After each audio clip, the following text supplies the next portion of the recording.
Président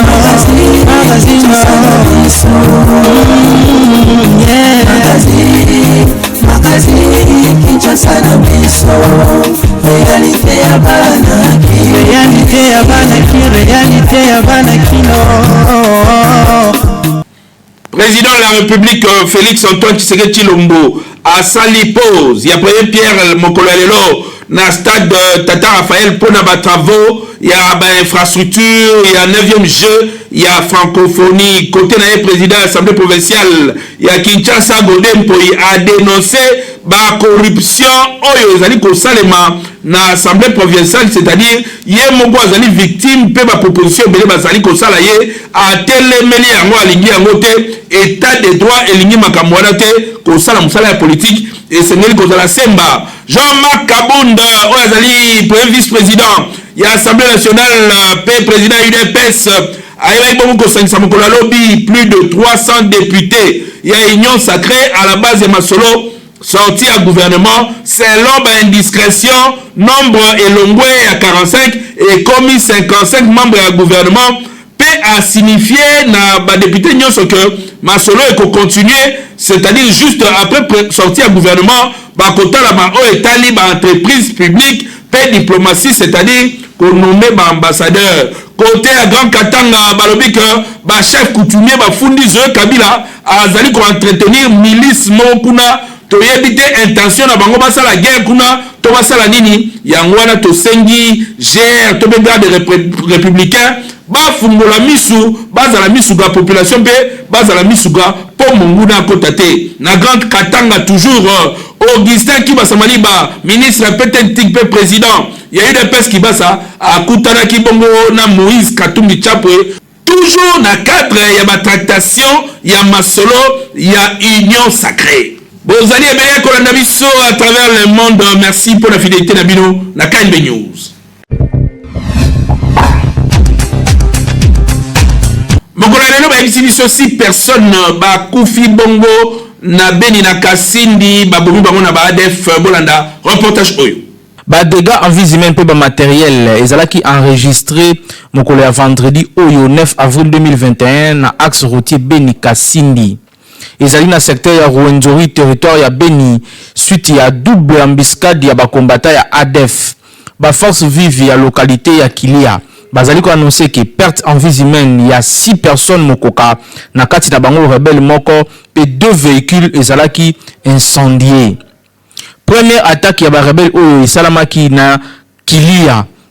esalamaki mokolo ya lelo na Tongo vendredi 9 avril 2021 et sikawapi civil moko akufaki moto moko ezalaki porté disparu kasi na même journée pemeni ya rivière Semuliki na quelques kilomètres na Makisabo 5 personnes mokoka nde bakufaki kuna oyo babomaki bango na ba rebelle ya ADF pe 2 véhicules ya marque Dina ezalaki incendié na ba marchandises nyonso ezalaki na kati ndenge ndeko moko ya presse locale azalaki ko expliquer. Lisusu ba blessé ezali enregistré pe déploré. Ba attaque oyo mibale esalami eloko ezali na base na yango ezali perturbation ya circulation na axe yango routier esika ba véhicule oyo utaki na Kasindi etikalaki bloqué na Kisima pendant plusieurs heures. En attendant la situation est à la contrôler na ba élément ya ba FRDC nde ba ADF ba profitaki na occasion wana pona koya ko semer terreur pe trouble na kati na bango. Société civile azali ko continuer ko déplorer ba massacre azali ko continuer ko salema awa. En même temps azali ko senga na ba kondi ba sala quelque chose pour na makambo oyo esila. Dans l'entretemps ba manifestation na Beni pe Butembo ezali ko continuer. Kinshasa et l'équipe partout. Na ville ya Beni pe ya Butembo population la société civile bango nyonso bazali ko continuer pression pour na kosala mokili mobimba yebate bazali lisusu na posa ya ba rebelle te bazali na posa ya guerre te posa na bango kimi ezala ba coordination ya société civile pe ba force vive ya Butembo Beni na oya territoire ya Beni pe Lubero basengi na babita nyonso ba maintenir pression sur le gouvernement congolais pour la éradication et insécurité na ba entité oyo ya province ya Nord Kivu. Ezalaki na déclaration moko ezalaki rendu public mokolo ya lobi jeudi 8 avril 2021. Ba membre ya 4 coordinations oyo ba indiqué que malgré plusieurs actions pe ba plaidoyer où ils allaient déjà mené auprès du chef de l'État congolais, pe ba diplomate, ba massacre ya ba civil, ils allaient aussi la kakate pe nanu et silité. Ba organisation oyo ba talisiki en dépit ya ba action citoyenne, situation sécuritaire, ils allaient se détériorer davantage dans la région ya Beni et sika ba civil bazali massacrer chaque jour. To analyser qui situation sécuritaire ya biso na ba entité respective oyo ils allaient ko préoccuper biso au regard ya ba massacre pe ba tuerie ya ba paisible citoyen. To allez ko encourager pe ko soutenir na bongo ba pression populaire oyo et ko se joindre na ba action oyo déjà ils ont entreprise na société civile pour na koloka prise de conscience na population nyonso to allez ko senga ba maintenir pression na ndenge 4 coordination bazali ko exhorter na déclaration na bango etangamaki na Georges Kachongo acteur ya société civile. Entre temps ba coordination ya ba force vive ya société civile ya ba ville pe ba territoire ya Butembo Beni na Lubero ba sengi na ba habitants nyonso ya ba entité oyo ba s'abstenir na ba acte ya violence au cours ya ba manifestation na bango. Et c'est là qu'on note que déclaration oyo esalemi après 4 jours il y a 10 journées sans activité aux acquis décrété na ba mouvement citoyen pe autre pe ba association mususu ya ba jeune pour na ko exiger retour ya kimia na est pe départ sans condition ya MONUSCO oyo bazali ko juger incapable face ya ba massacre ya ba civil oyo ezali ko salema chaque jour na partie na bango ya mboka. Ba sengi na bakonzi ba soutenir bango pe MONUSCO abima libanda ya RDC pour musala na ye bazali ko mona te. Kinshasa et l'équipe partout. Président de la République Félix Antoine Tshisekedi Mokolalelo a posé pierre oyo ekosala te batonga infrastructure ya 9e jeu ya francophonie ekosala ma na République démocratique du Congo ba détail voilà dans un reportage à Nathan Siata.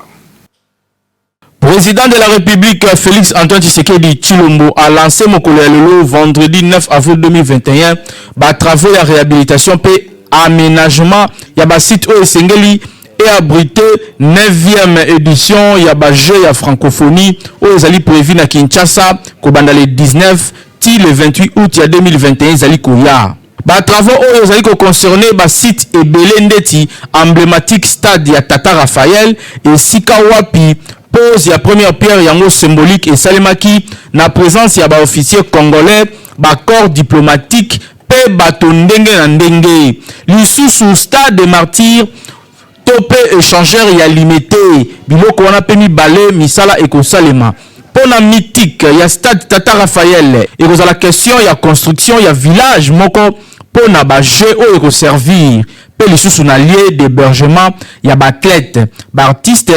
pe ba différentes délégations lisusu bako construire 12 bâtiments R+7 avec plus ou moins 2228 chambres au total pour na loger 4000 personnes. Chaque rez-de-chaussée est dédié na bato oyo bazali na mobilité réduite, c'est-à-dire bato batambolaka malamu te. Ba bâtiment mibale ya 1500 mètres carrés pour na ba répétition, ba danse, ba création, hip-hop, jonglerie, pe banzembo na ba entraînement ya basket, judo, pe lutte libre na restaurant moko ya monene oyo kozala na capacité ya ko servir kokoma tina 20 000 repas par jour. Na stade de martyrs ya Pentecôte, ba espace oyo ezali na se ya gradin ekozala réaménager pour na loger ba bénévole ko stocker ba équipement sportif ko abriter pe ba compétition ya lutte africaine pe ko servir lokola réfectoire ya ba visiteur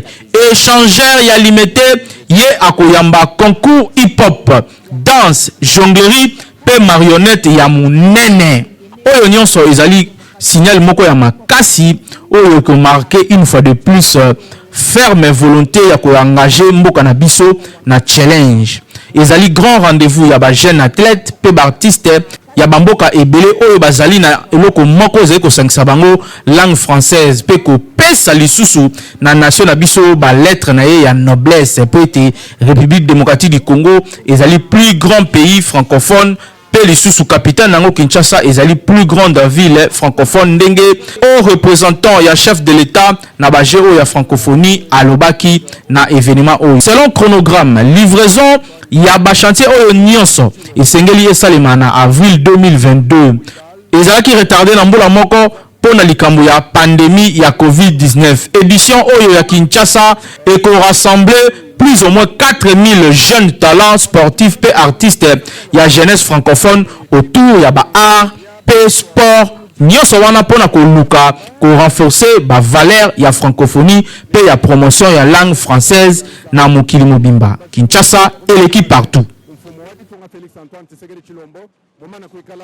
Président de l'Assemblée provinciale Godem Poyi a déclaré la corruption ezali kosala makasi na Assemblée provinciale mingi bazali kuna molimo ya kanyaka ezali kosila te bayebake bakende kuna pona ko représenter population et non pona ko tondisa ba poche na bango na ba makangu na bango. Lors de la séance plénière, au Salemaki Mokolo ya lobby jeudi 8 avril 2021, président de l'Assemblée provinciale de Kinshasa, Godem Poyi Kadima, a dénoncé tentative de corruption oyo azali victime na yango de la part il y a 2 députés signataires ya pétition oyo azali ko viser d'échéance na ye na oyo ya 4 membres ya bureau na ye. Selon président et organe délibérant ya Kinshasa,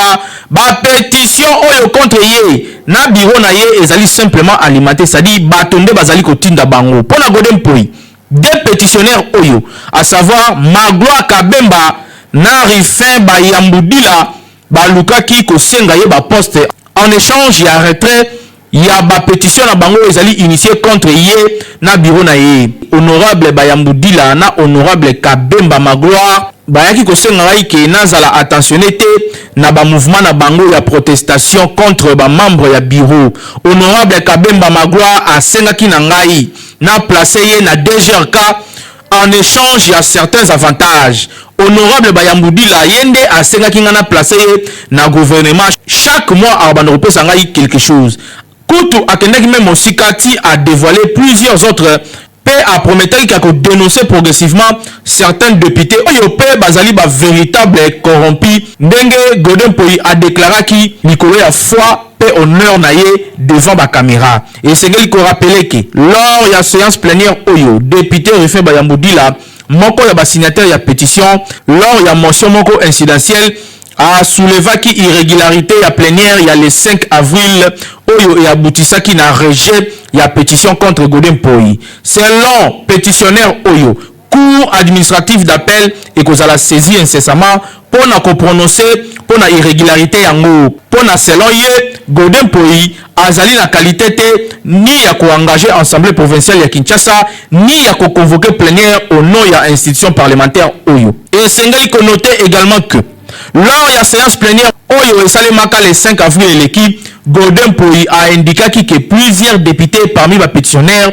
bayaki kokuta na ye en privé pour na kosenga na ye soki bakoki ko retirer ba signature na bango ya ba pétition en échange il y a $300,000 américains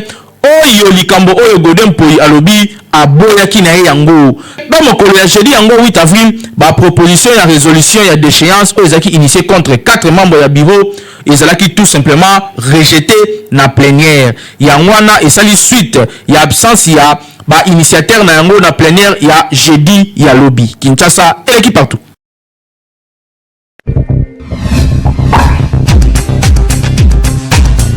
Beltexco a lancé Bongolam de rasoir Nelson Platinum Triple X ba cadeau belé et pesami na ba congolais bolanda ba détail na reportage oyo. Beltexco musungi ya mboka aye lisusu kaka ndenge amesana kosunga cette fois-ci aye avec Nelson Platinum Triple X lampe de rasoir oyo atient à disposition ya ba congolais pona misala ya ndenge na ndenge eza na minu ya kosakana teta kaka bazali kobenga yango Triple X, c'est-à-dire avec lampe de rasoir oyo okoki kokata suki mutu mobimba osilisila bakwa pe o arranger mutu mandefu sans problème. Lampe de rasoir oyo Nelson Platinum Triple X ezali kitoko bondi milanga kasi sango ya kitoko makasi oyo epesi sai na mitema ezali ke ba coiffeur nyonso boyoka bien osombi kaka 10 farde ya lampe de rasoir oyo Nelson Platinum Triple X oza na droit ya ndaku oyo lokola salon de coiffure moderne bakoya kotikela yo bango moko na ndako. Sadi benga kaka na numéro oyo 081 85 00501 okozwa superviseur ya Beltesco oyo akozwa contact na yo pe akoya kotikela yo ndako oyo lokola salon epai na yo na ndako okofuta ata eloko te. Esili wana te yoka lisusu soki ozali pe na besoin bapesa yo mesa oyo ozali komona pe miroir pona okataka suki na yo kitoko na elengi nyonso. Tunanga nini somba kaka 5 farde ya lampe de rasoir oyo Nelson ya Beltesco Platinum triple X oza mobimba bakoya kotikala yo mesa oyo na ndako pe miroir oyo yo na basalo ya minene oyo tomonaka na baville différence ekozala lisusu te. Beltesco alobi peke bacoiffeur nyonso à chaque fois bakobanda koutiliser lampe de rasoir oyo Nelson Platinum triple X bakobanda koenregistre bango pe na fin du mois bakozwa mwa eloko na cadre ya récompense po bazali bacoiffeur ya Beltesco. Kinshasa eleki partout.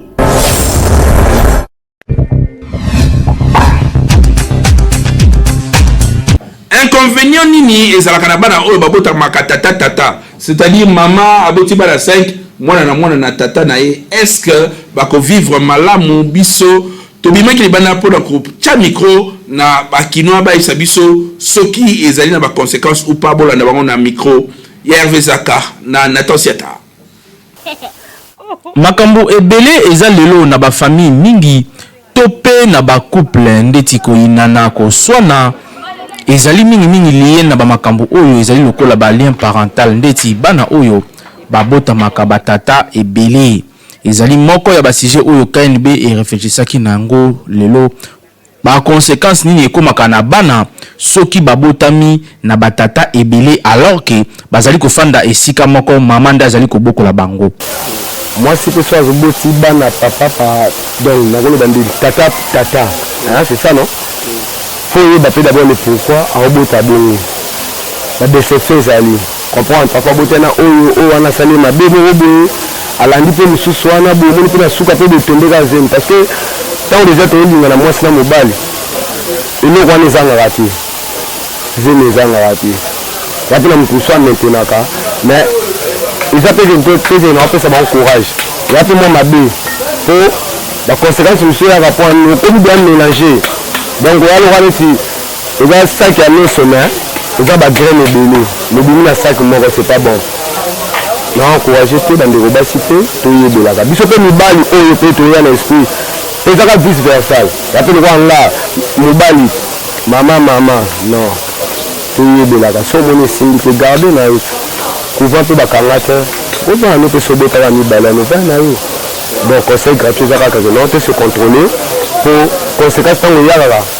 comme ramabi esiki bando ya basi conseil qu'il faut baeba era boti mobali mwana na ena mobali moko falu kaka akangama na mobali wana ko to mona ba mama biso kala qui soit souffrance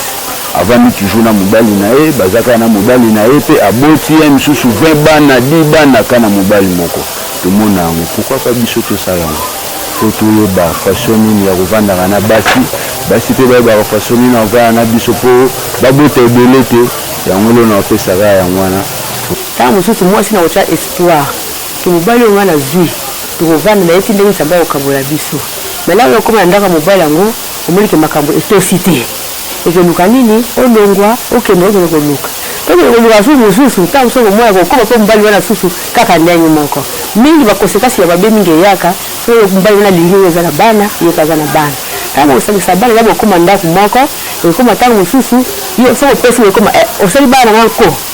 oyo pesa osali bana ngako yango mondi ya conséquence e yaka bongo na mabala ya wana nde biso ba mama tozali bifutoka ngaka mutembe bisika mutu yo vivre comme kobota na ye kaka mutembe za mabeza malamu o vivre kaka ti ndenge nzamba okabola bino ko kabona mko mona bana musuba komba fazer bango ko kima bandako ke na nini conséquence ya okabona mama na tata to so bozo loko mo za mabeza ali bobungisi ko kabona bezala te pe mabeke yate conseil na ko pesa to ba bibali ba leki mabebele mama bazona mabebe ba osala biso basi mabe ebele musuyo ko za bo ovandi o mi pese pa ina ye mais le biba baluki afi olinga mutu kususu kasi bozali ndako moko bokofana ye batende kusalinga avec ko honore mwasi wana yo mwasi ndako siko yo ya ko yeba ngo ali epesi mabe esengi ya trouble ba makambo bele okabala conseil na kopesa mibana oza na mwasi ovana kana na mwasi wana tinde nzambe okabola bino mwasi aboti na mibali ebele mpona bana na baozala na boyokani te mwana aza na ndenge papa nazomemela ye mosusu oso papa naza na bozwi mingi aomona bamina baapamba mpo mama ayebaki koencadre bango te bafaute nyonso twana eza faute ya baparent na ye ya mama wana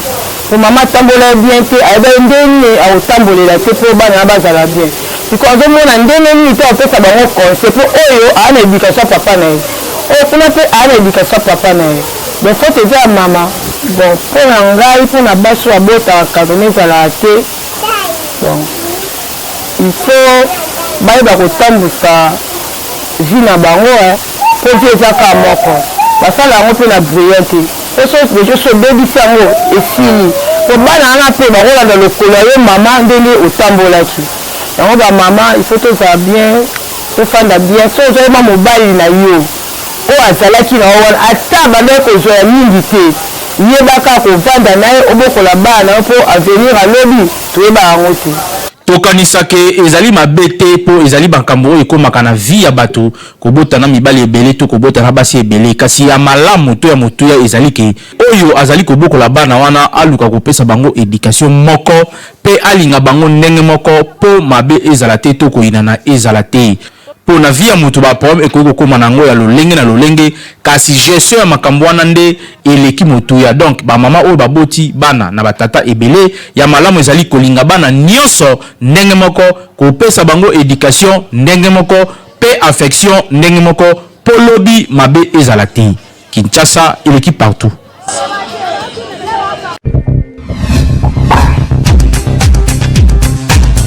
Na cadre ya Linafoot Vodacom Ligue 1, Maniema Union a gagné Kibongo AS Dauphin Noir. Mokolo ya lobby et les canadiens ba détail de reportage à Nathan Siata.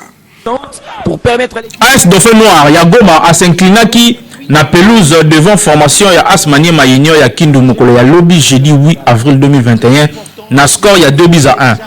Ezalaki na match retour ya championnat national ya football Vodacom Ligue 1 où ezalaki disputé na stade unité de Goma na Nord Kivu.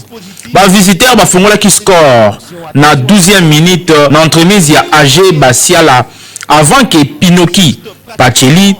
aya ko marquer deuxième but ya ba unioniste na 75e minute. Ba Gomatracien ba quand même ko réussir ko réduire score avant fin ya match na 86e minute grâce na Linda Tange. Ezali 4e victoire d'affilée ya ba poulain ya coach Daouda Lupembe oyo et permettre na bango ba grimper na 4e place avec 40 points plus 15 na 18 sorties ya classement ya championnat national ya football. Tandis que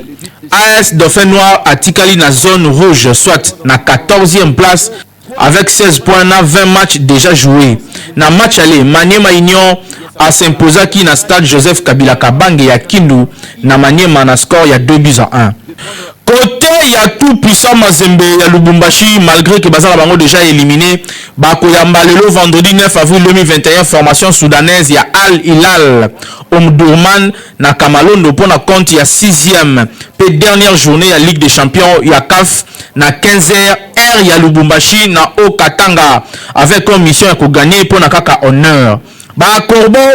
bah c'est fixé comme mission ya ko gagner rencontre oyo pour na ko sil ça quand même 3e ya groupe devant ba Soudanais oyo bazali na recherche ya qualification na Lubumbashi. Al Hilal adversaire ya TP Mazembe a komaki mokolo ya mercredi 7 avril 2021 après-midi au bord ya vol moko ezaki affrété. Ba Soudanais ba s'entraînaki na stade TP Mazembe na 16h30 pe bazali ko tenir ya ko bousculer quand même ba Corbo na fief na bango pour na ko se qualifier. Entre temps TP Mazembe oyo aboy ko perdre match oyo pe Al Hilal oyo azali ko rêver qualification et sengeli bandongwana pour na ko luka ko binisa ba Interstel na temple ya Badiangwena. Na match aller deux formations ba se neutralisaki na score ya 0 but partout.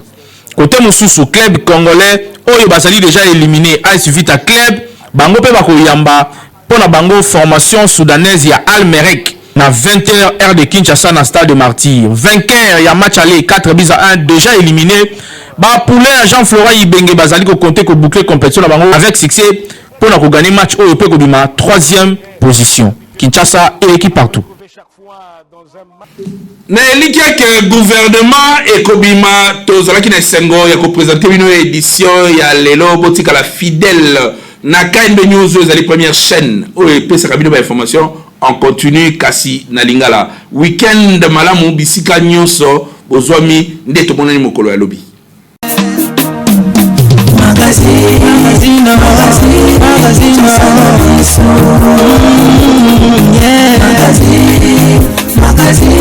Kinshasa na biso réalité ya bana ki réalité ya bana kino